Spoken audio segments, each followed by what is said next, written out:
Everyone watched Invincible, everyone got slapped by Omni-Man, but no one came and asked why are these comics and the series so different. If you watched the animated version of Invincible and said, what is this Omni-Man doing? Or is Omni-Man that tough? Then watch the comics. Because some of those scenes are much earlier in the original, much more brutal, and sometimes they are so different that you'll say, why isn't this scene there? Comic Mark levels up quickly, animated Mark just cries more, literally. Because yes, there are differences between the animation and the comics. And not just minor things like, the costume color has changed, character development, scene order, and sometimes even things like who survives and who dies have changed. Just think about it. Someone you watch in the animation and say, this character is so important, disappears after 2 pages in the comics. Or someone who is in the background in the comics almost seems like the lead character in the animation. For example, Amber is a very normal side character in the comics. But in the animation she has almost reached the point of getting her own series. So why are there these differences? Is the animated series better written, or is the comics more natural and faster? If you are ready, let's compare the comics and the animation. But calm down, this video won't be bloody, maybe a little teary, but they are from spoilers. Omni-Man, father or galaxy killer? The character of Omni-Man is handled very differently in the comics and the animation. It is the same character, but one is the embodiment of evil, the other is like a murderous father who sheds tears. Omni-Man in the animation is a character with dramatic conflict. His eyes fill with tears as he punches Mark, and his face is in pain. He is fighting but regretful, as if his heart and mind are at war. However, in the comics, Omni-Man is almost emotionless. He is colder, more calculating. His plan is clear: I will conquer humanity and my son will join me. There are no tears in his eyes, no hesitation when he attacks Mark. He doesn't even say the line, "Think, Mark!" He is a man of duty. In other words, he has this, I love you my son but I love the planet more, attitude. This iconic encounter between Omni-Man and Mark is handled in a shorter and simple way in the comics. Omni-Man clearly expresses his disdain for humanity, just like in the animation. And thinking that Mark doesn't dare to fight back, he starts the fight and knocks Mark down with a crushing advantage, and beats him up without giving him a chance to fight. This scene is very short and fast. Then Omni-Man leaves the world. But in the animation, these scenes are expanded in a much more dramatic, emotional, and violent way. Mark fights determinedly, and this surprises Omni-Man. He knocks Mark down, but he doesn't only damage him physically, he also damages him psychologically. Especially the iconic subway scene shows us how tough Omni-Man is and creates a huge shock effect on the audience. This scene is not in the comics at all. As for the emotional scene, Omni-Man throws his trademark punches just like in the comics. However, while beating his son, he remembers his childhood memories and sheds tears. This scene is not in the comics either. This shows us Omni-Man's inner conflict. This scene shows he's not only as a ruthless invader, but also as a father who truly cares for his son. In the end, he leaves the planet with tears in his eyes, and we witness his guilt. In the 3rd season, Invincibles and other heroes from different universes come and fight. Although this war is very compatible with the comics, there are some differences, especially character changes. For example, the character that Invincible fights with has been changed, but that character is not the only one. In this scene, Invincible was fighting with Spawn in the comics. However, they replaced him with a werewolf in the animation. The dialogue is the same, but it does not give the same effect. I've killed you before, and I'll kill you again. In other words, it would be great if Spawn was in the animation as well. However, we know that the main reason for this is copyright and license. Since Spawn has an upcoming movie and other projects planned, a special license would have to be obtained to include Spawn in the Invincible animation. This would most likely be an extra cost. They had no money left for the license because the entire cost went to Mark's hair animation.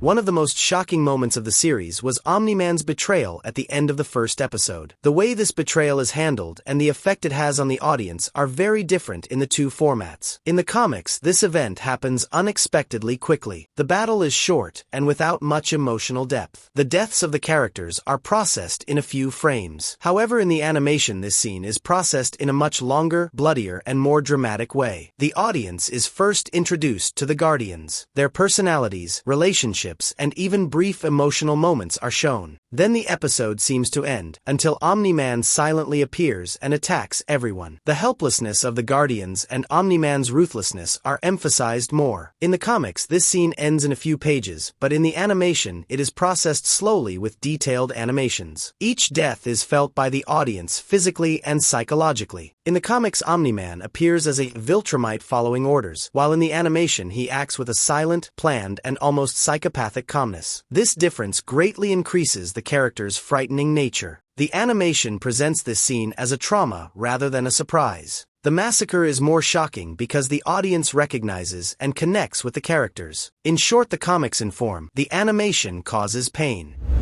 One of the biggest differences between the comics and the animation was the Flaxons invasion. In the comics, Omni-Man and Mark fight the aliens and send them back to the portal they came from. This is also what happens in the animation, but Omni-Man does not stop and goes through the portal of his own volition and causes massacre. However, things are not like this in the comics. Omni-Man does not enter the portal of his own volition. He is neutralized and kidnapped by the aliens. Flaxons need the population of the world to work in mineral mines, so they attacked the world, but they were repelled by Omni-Man.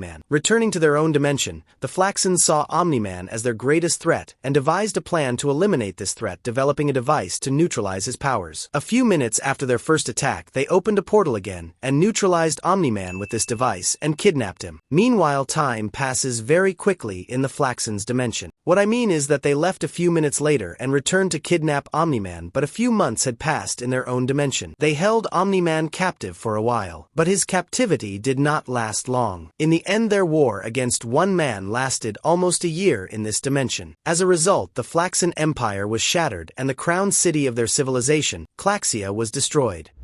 So why is Mark so different in the comics and the animation? In the comics, Mark Grayson is shocked when he learns that his father Omni-Man is coming to conquer the Earth, but he matures very quickly. Over time, he learns to make dark decisions. In fact, in the following issues, he hesitates much less to kill. Despite all the traumas he has experienced, the comics Mark turns into a leader figure who can be pragmatic when necessary. Over time, he does not hesitate to use lethal force in fights. For example, while fighting enemies like Conquest, he deals lethal blows at the cost of sacrificing his own life. Sometimes he breaks a Viltrumite's head with his bare hands. However, the animated Mark is portrayed as a more emotional character, with a higher level of empathy and more intense inner conflicts. He hesitates after every decision he makes, and in many cases, he questions what he should do. Especially during the second and third seasons, he cannot handle his father's betrayal, and he faces a fear of, will I become a monster, within himself. This adds a more human depth to the animated version. Mark has so far been portrayed as a figure who is reluctant to kill. Especially in Invincible War, when he is forced to kill his alternate versions, his regret is visible. Even when violence is necessary, he still questions it inwardly.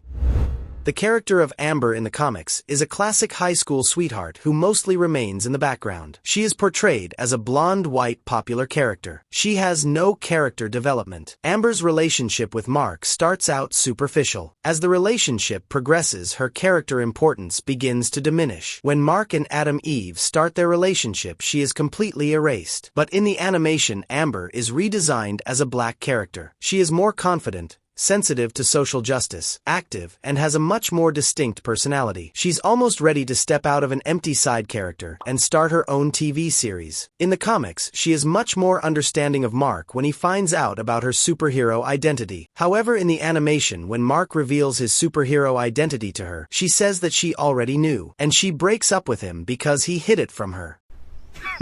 Women.